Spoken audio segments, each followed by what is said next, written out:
It's the Michael Patrick Leahy Show, broadcasting live from downtown Nashville. Now, here's Michael Patrick Leahy. And welcome back. We are indeed broadcasting live from our studios in downtown Nashville. You can follow us on X, formerly Twitter, Michael P. Leahy. You can watch us live and in living color on YouTube. Just type in the Michael Patrick Leahy Show. We are joined in studio by my very good friend, my former boss at PJTV, Academy Award nominated screenwriter, Roger Simon. Roger, welcome.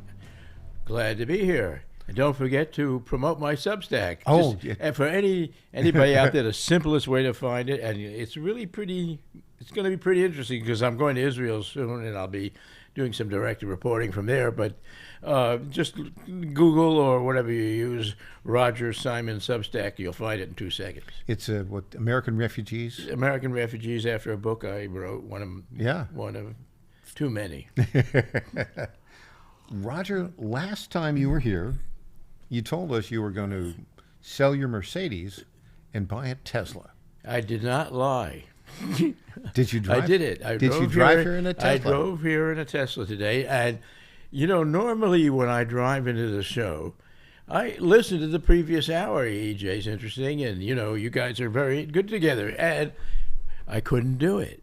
The reason is that Tesla and all electric cars don't have AM. I didn't know that. I didn't know it till yesterday. Anyway, we have a fix for that. Yeah, well, I'll tell you the fix in a minute. Yeah. It does have YouTube.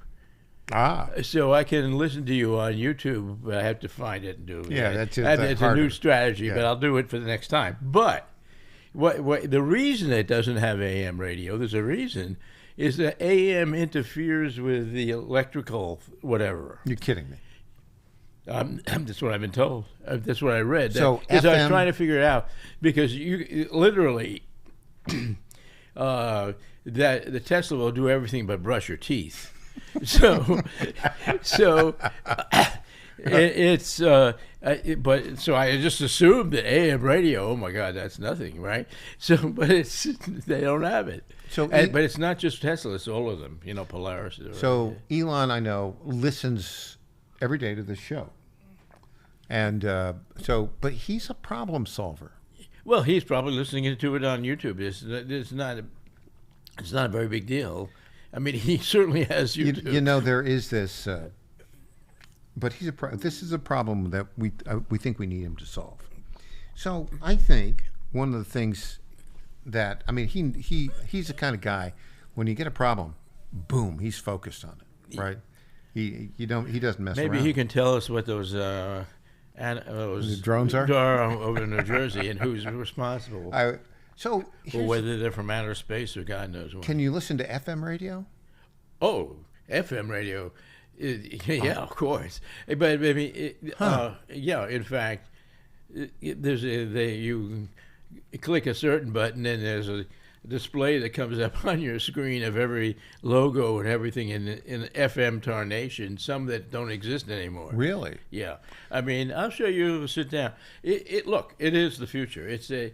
And I bought it not at all because I'm worried about global warming. No. I think that's just silly. And as a matter of fact, there's no question in my mind that this fancy-dancy high-tech car that I just bought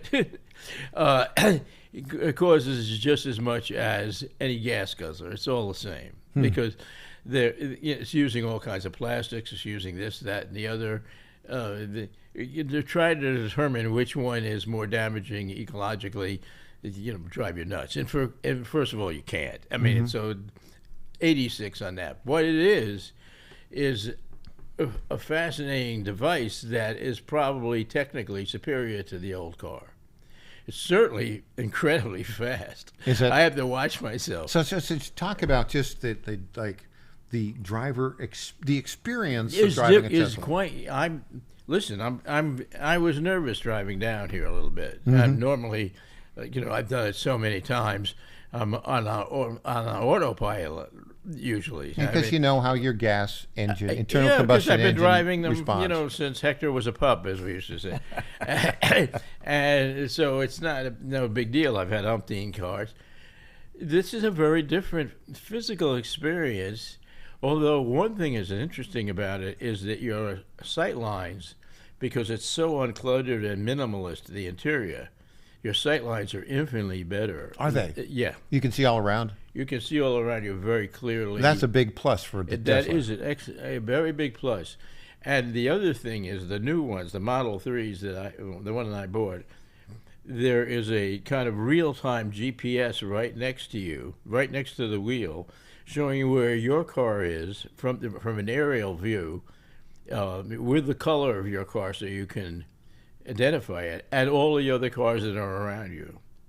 This is really a good thing, and particularly good at night when, people like me with aging eyes don't like driving at night as much as we used to. A lot of people don't admit that. Let me just say something, Roger. I have joined that club because you have to. It's just at natural. some point as you get older, your eyesight is just not as good at night.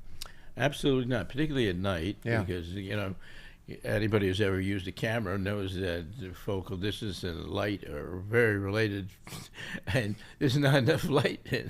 And also, there's the glare from oncoming cars.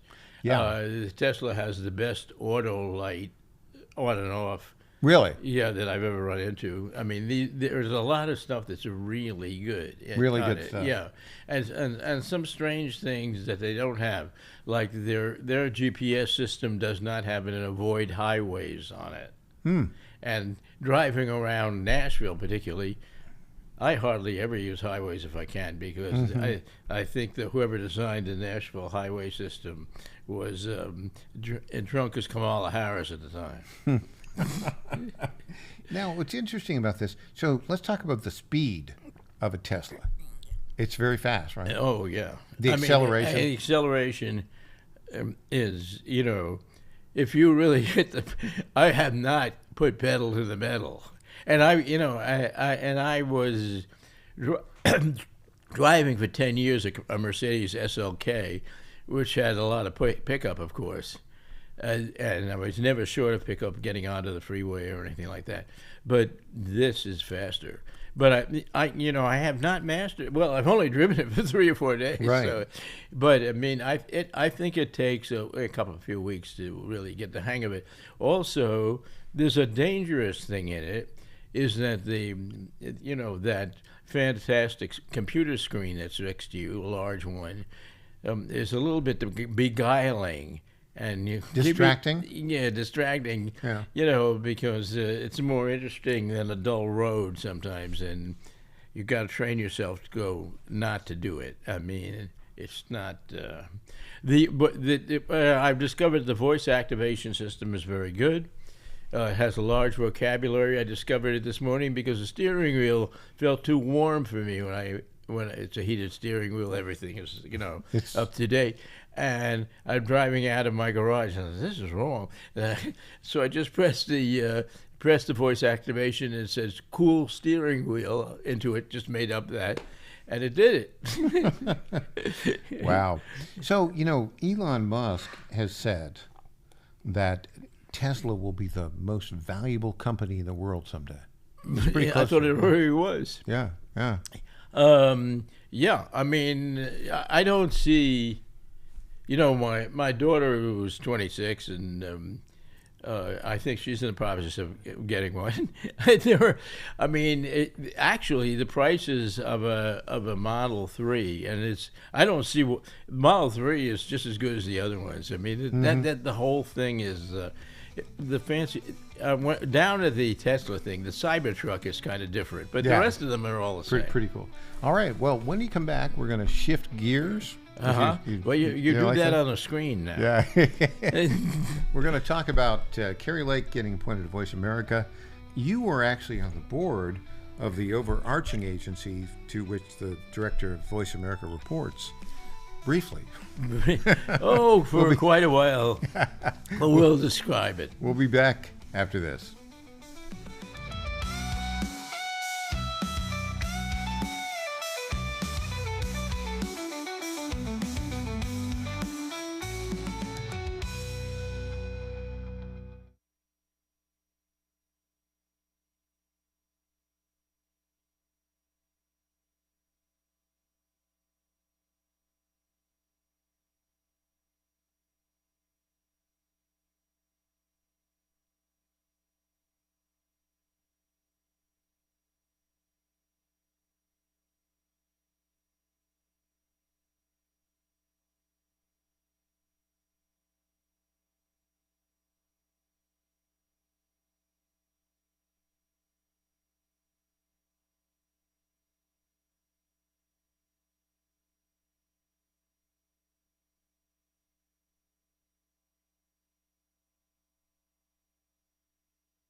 Hey there, this is Lenny McGill, founder and CEO of the Glock Store. As a proud sponsor of this show, you may have heard Michael Patrick Leahy mention us a few times over the past 4 years. But today, it's me on the radio telling you how pleased we are to be associated with Michael Patrick Leahy and his dedication to the highest levels of professional journalism. Michael Patrick Leahy has been threatened with jail time in bringing the true facts about that Nashville Covenant shooting to his listening audience. Michael Patrick Leahy, you keep doing what you're doing, and we here at the Glock Store will keep sponsoring your show for the good of Nashville and the entire country.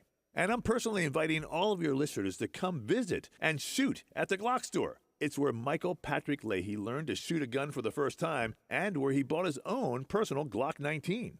I'm Lenny McGill, founder and CEO of the Glock Store here in Nashville, just minutes from the airports, worth the drive from anywhere, and a proud sponsor of Michael Patrick Leahy and the Tennessee Star Report. Welcome back to the Michael Patrick Leahy Show. Now, here's Michael Patrick Leahy. Welcome back. In studio, Roger Simon, all-star panelist. Roger, breaking news yesterday, I think it was, that Carrie Lake, the former broadcaster from Phoenix, Arizona, who failed in her efforts to win the governor's race in Arizona in 2022, then failed narrowly. The Senate race may not really have failed. Who knows? Yeah, who knows? But she was named by President Trump to be the new director of the Voice of America. Now, it works in a little odd way.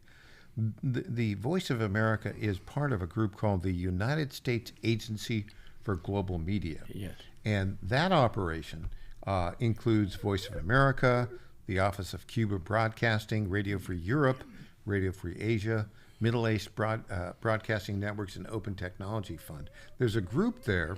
They name a director of that agency, has to be confirmed by the Senate, but they have also an International Broadcasting Advisory Board, which consists of, I think, 6 members, and you were for a cup of coffee, A minute and a half. for a minute and a half. You were a member of that board. Tell us that Yeah. story. Well, now I wish I could be back on it because I could supervise Carrie Lake, make sure she's on the straight and narrow here. Okay. But here's how that happened. The guy who was being approved by the Senate last time was a really fine documentarian, a friend of mine named Michael Pack. In fact, if you're not familiar with his work out there in the listening audience, go find yourself. You can get it on a search engine probably in a minute. His documentary on Clarence Thomas, because it's a wonderful film and really worth seeing. You learn a lot about Clarence Thomas. Anyway, Michael was nominated by Trump during the previous Trump administration, fairly early on. I don't even remember when. But in June of 2018. Yeah, it says there. Nominated. Yeah, but he went through living hell with the Democrats on the Senate. I mean, he's a perfectly good person for the job. I mean, overqualified almost.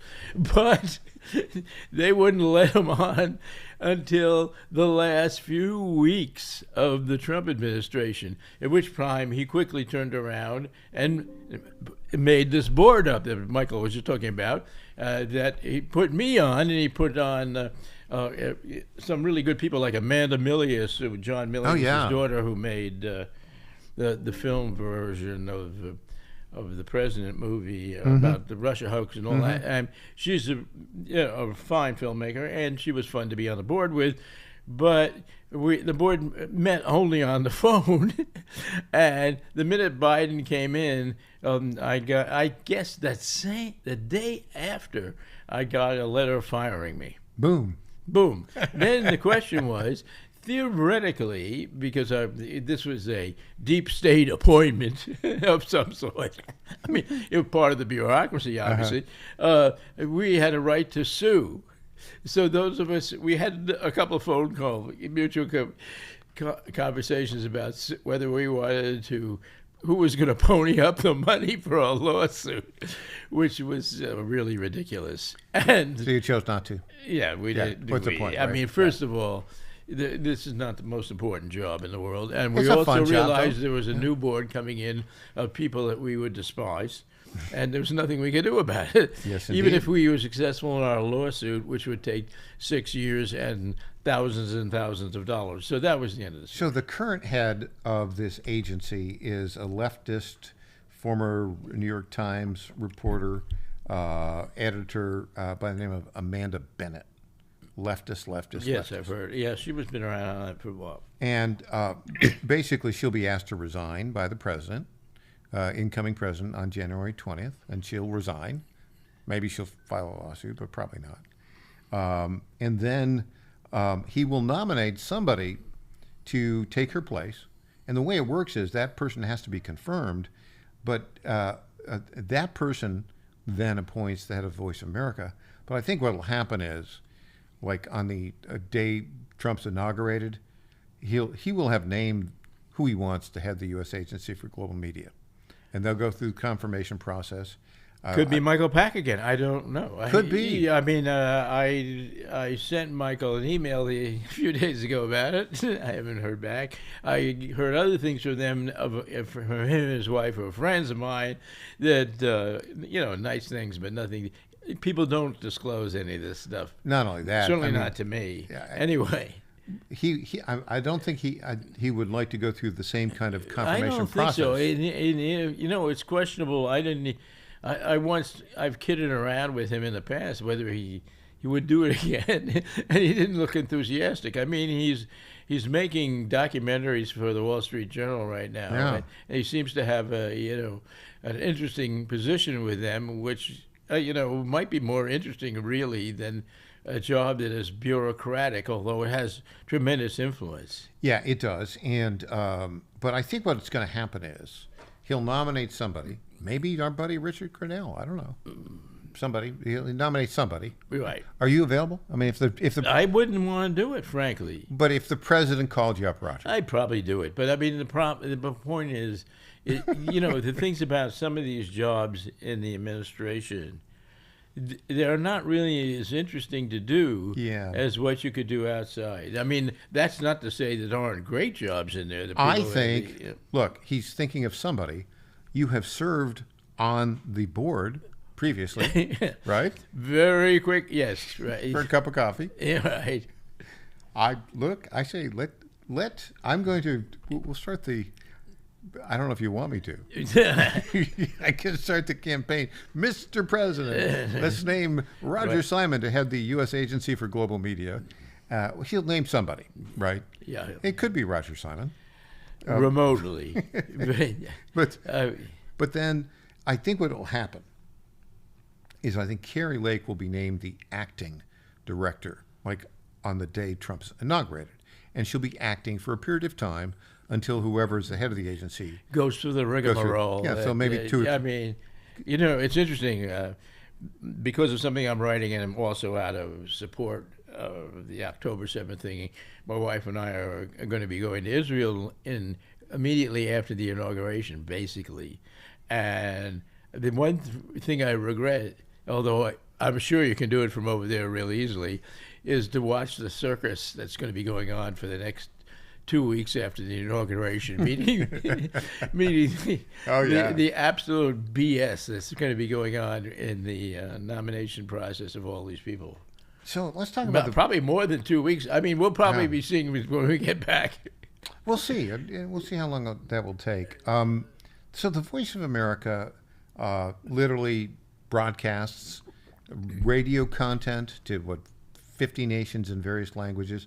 It also has a website, Voice of America News, which frankly has been center-left at best. Yep. Well, that's what we were dealing with. That's why we like taking the job for 4 days, or however, I can't even remember now exactly, but something like that, very close. I mean, the propaganda, left-wing propaganda that this government was sending out, It's crazy. it was crazy. Yeah. And it was doing it on many levels in many places. I mean, the organization has a budget, and it has got facilities all over the world to downgrade the United States. I mean, it's absurd. I mean, when you think about it, it's like, no other country would do that. Maybe the UK now, who knows? Well, yeah. The BBC essentially does the same thing. Yeah. It's interesting, though, because and if you look at, we know this because we've looked at some of the articles here at the Star News Network, Tennessee Star, Virginia Star, all of our sites. We have republishing agreements with various outlets. And we looked at doing it with Voice of America. Couldn't do it because it was too far left. There was nothing beneficial. It's propaganda straight through. Yeah. I mean, it's weird when you think about it. It shows you what the left is like. So here's the thing. There are all these bureaucrats paid for by your tax dollars who are writing kind of leftist articles. Critiques of the United States. Yeah. Well, that's not what you want. You want America First stuff, right?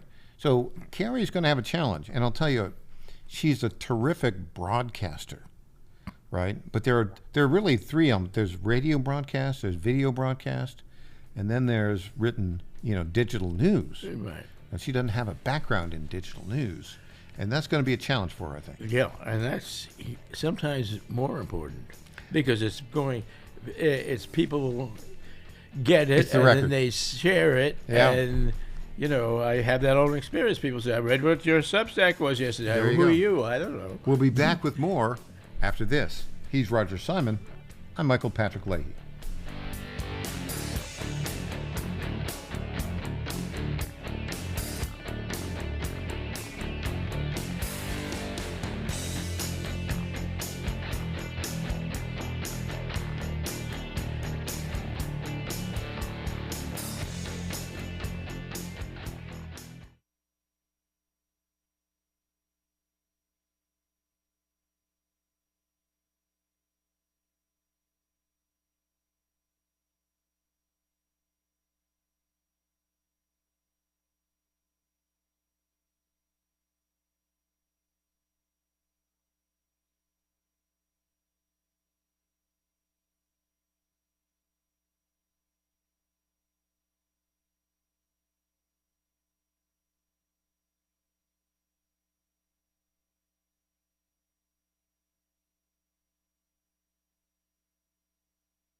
My fellow Americans, I was this close, very close, to buying from the lumber yards. These are sick people.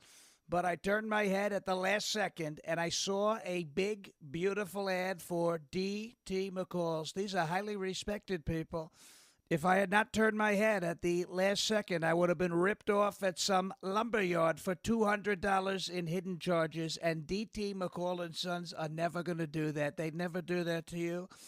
These are great people. I've known them for a long time. They have great deals, and I just have to say, nobody knows deals like I do. D.T. McCall & Sons has locations in Lebanon, Carthage, Lafayette, Cookeville, and Franklin, and they have been family-owned in Middle Tennessee for over 100 years. These are tremendous people. D.T. McCall & Sons. Check out one of their stores today. Impersonator not endorsed by Donald Trump. Welcome back to the Michael Patrick Leahy Show. Now, here's Michael Patrick Leahy. Welcome back. Roger Simon in studio. Roger, I have some breaking news. Break it. And I read this, and at my initial reaction, you'll see, my initial reaction was, I didn't know that was her first name, but I read it wrong. So here's the headline. Speaker Emerita Nancy Pelosi has issued a statement while traveling with a bipartisan congressional delegation in Luxembourg to mark the 80th anniversary of the Battle of the Bulge, Speaker Emerita Nancy Pelosi sustained an injury during an official engagement and was admitted to the hospital for evaluation. Well, she's 84. Yeah. You have to watch your bones. Yeah. I play tennis all the time because it's supposed to be very good for your bones. Yeah. You take these bone density tests. 84, women particularly. They have problems. By the way, I'll tell you what my misreading of it was. What? I saw that first. I said, I didn't know her first name was Emerita. And I almost said that, and they said, "Oh, let me read this."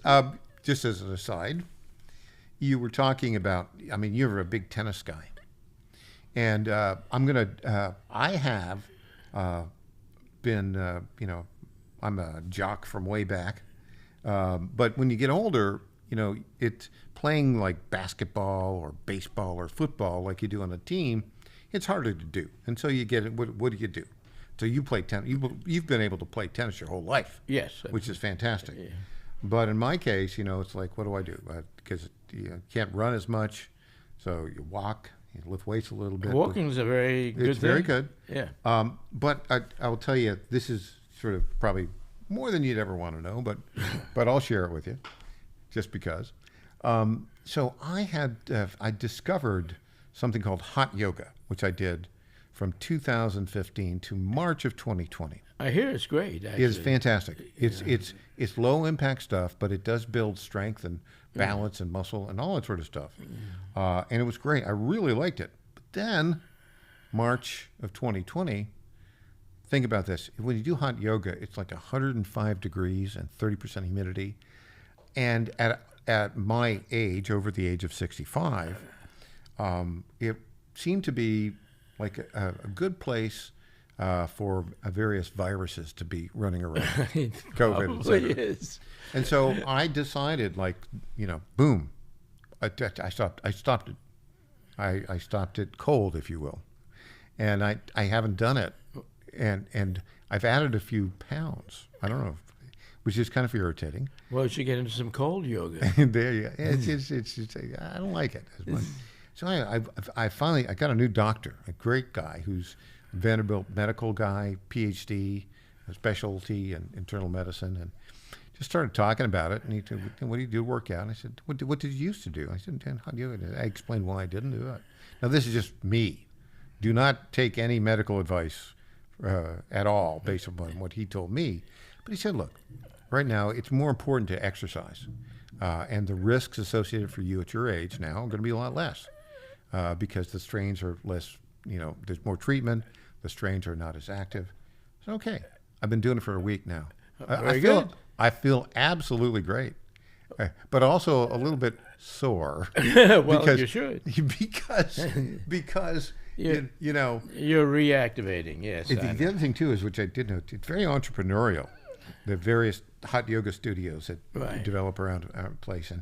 And one of the places I went to is gone. It's just like out of business. And other new ones have arisen. It's fascinating. Anyways, probably more than you ever wanted. Well, no, congratulations, because I understand it's a very good thing. Yeah, it is really terrific. And on a cold day, it's really great. Okay, so let's talk a little bit about what's going on in the world today. Syria. You followed the Middle East for some time. The Assad dictatorship, which they ruled for over half a century in Syria, it vanished, in a very short period of time. Yeah, 2 weeks, really, 2 weeks. basically. How did that happen? What does it mean for the United States? It's a great thing for the United States and its allies, except that eyes have to be opened because the people who are taking over Syria have a dubious past, meaning they were associated with ISIS and Al-Qaeda. Mm-hmm. They claim that they have liberated themselves from their past, but, let's see. Well, that's all you can say. Yeah, I mean, you trade in one Right. bad government for Yeah. possibly The, an even worse. the main great part about it is that Syria was the primary ally of the mullahs in Iran. In fact, they were basically a client state. So Iran is in very bad shape at the moment because Israel has sort of put paid to Hezbollah. Hamas is a dying breed. And so there are no more friends of Iran to encircle Israel anymore. And the possibility that Israel could overnight go and bomb Iran's nuclear facilities is very much alive. In fact, a lot of people think they're going to do it between now and January 20th. Really? Yes, I have no inside knowledge of that at all. But one of the very interesting things is yesterday Benjamin Netanyahu made a video to be broadcast to Iran, translated into Farsi, telling the Iranian people that they were friends of the Iranian people and that they hoped the Iranian people would liberate themselves from the mullahs. Obviously, the Iranian people are trying to do that. If you look on X, you can see lots of videos of demonstrations going on in Iran. Iran is the world's most serious, awful despotism right now. And I think, again, you would know more about this than I do because it's not an area that I have any particular expertise. I just read stuff, which pretty much anybody can do. But when you look at the press on Iran, you continuously get reports that the leadership is a very, very small minority of the country, and that the broad populace of Iran is actually much more westernized, much more aligned with the United States. Well, if you look back at photographs and videos of Iran pre-1979, that's the time of the Islamic Revolution, it looks a lot like a Western country. Actually, it's a very split country because the rural people there are very old-time religious and became prey essentially originally to Ayatollah Khomeini and now Khamenei, and they're the ones who sort of support the regime to some degree, although it's unclear how much. But what really supports the regime is the Revolutionary Guard, and it's a brutal dictatorship. Yeah. Which is very peculiar since even in Tehran, there's some very westernized people who have to live under this. They live incredibly complex dual lives. And a lot of it is expressed in their filmmaking. And there's some very fine filmmakers over there that have tried to, it's sort of very similar to China and the Soviet Union to, push the envelope of freedom, and sometimes they end up in prison. And being in prison there's a very famous prison in Tehran called the Evin prison, where I have personally met, because I was involved in the film project, people who spent time there, and they look like human Picassos. Really? Meaning their faces are beaten and they're twisted out like the Cubist period. Picassos, not the Blue period.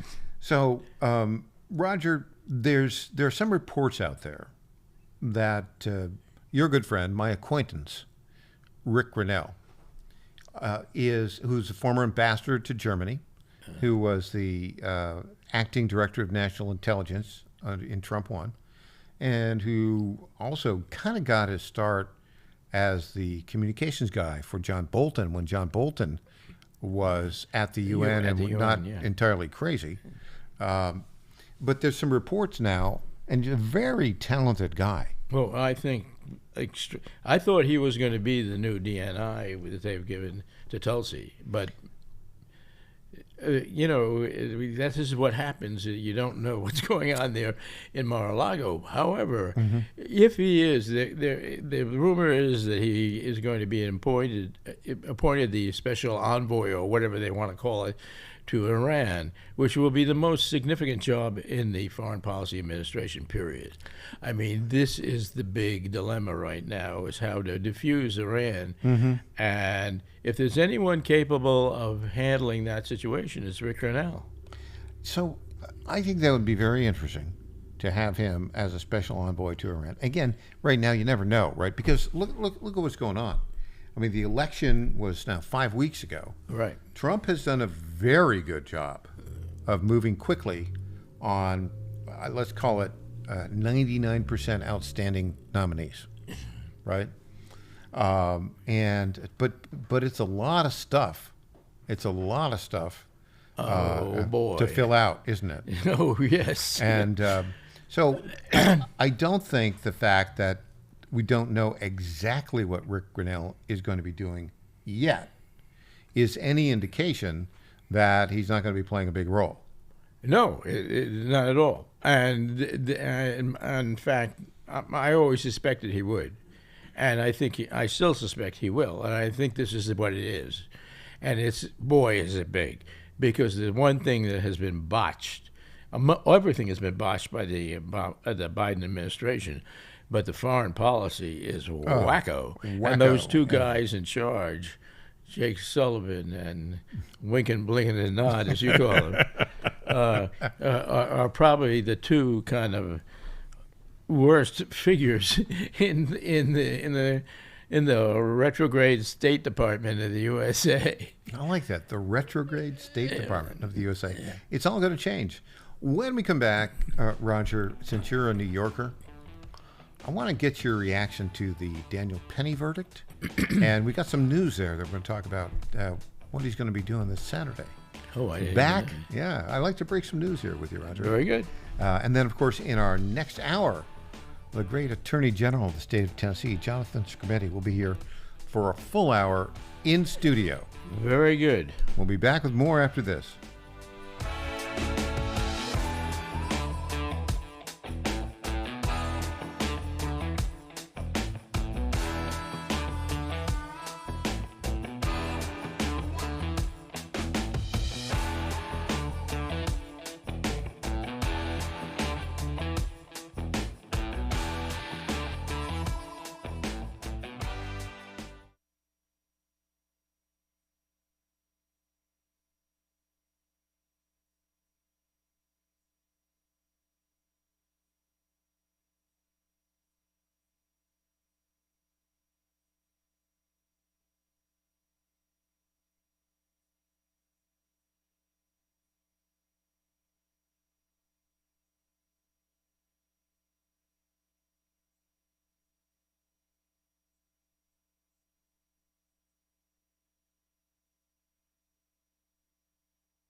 Welcome back to the Michael Patrick Leahy Show. Now, here's Michael Patrick Leahy. Welcome back. In studio, our very good friend, my former boss at PJTV, Roger Simon. Roger, would you like a good news story? I'm always up for it. You know what's great? We've had so many years of bad news, is it? Exactly. Exactly. It's like every day, in each segment of my show, I can say, "Hey, did you hear this good news?" It's like, it's almost like we've gone through post-traumatic stress for 15 years. I'm still feeling and it. we're trying to break out of it. Yeah, right. But this is such a feel-good story. So the headline, this is from NBC News, but it's all out there. Daniel Penny, who was acquitted, the former Marine, Right. was acquitted in the death of the 30-year-old lifetime criminal drug addict who was threatening people on the New York subway. Daniel Penny will be J.D. Vance's guest at this weekend's Army-Navy game. Ah, how great. I see the smile, the twinkle in your eyes. Yesterday, all over the internet, I didn't know this was even a thing. They were writing about J.D. Vance has disappeared. Is Trump doing that the most famous case of our time, really recently, anyway, the Daniel Penny thing, J.D. Vance is turning up at the Army-Navy game in the company of Daniel. I mean, the left-wing media is not to be believed in its ability to denigrate. What's interesting about this is what J.D. Vance and Daniel Penny have in common, because Daniel Penny joined the Marines apparently and served 4 years right out of high school, which is exactly what J.D. Vance did, because he had no money. Yeah. He was from a poor family, and it was a dysfunctional family. Yeah. His mom had some addiction issues. She's overcome them now after 10 years, but everybody who's seen the movie, Hillbilly Elegy, knows the story. And so a couple of Marines, of course, they're going to be on the Navy side, right? Right. Because the Navy and the Marine, if you're going to be a Marine, you go to the Naval Academy, right? And so they're closer related services. But here's what J.D. Vance wrote on X this morning. Quote, Daniel's a good guy, and New York's mob district attorney tried to ruin his life for having a backbone. I'm grateful he accepted my invitation and hope he's able to have fun and appreciate how much his fellow citizens admire his courage. He's going to get a big roar going into that game.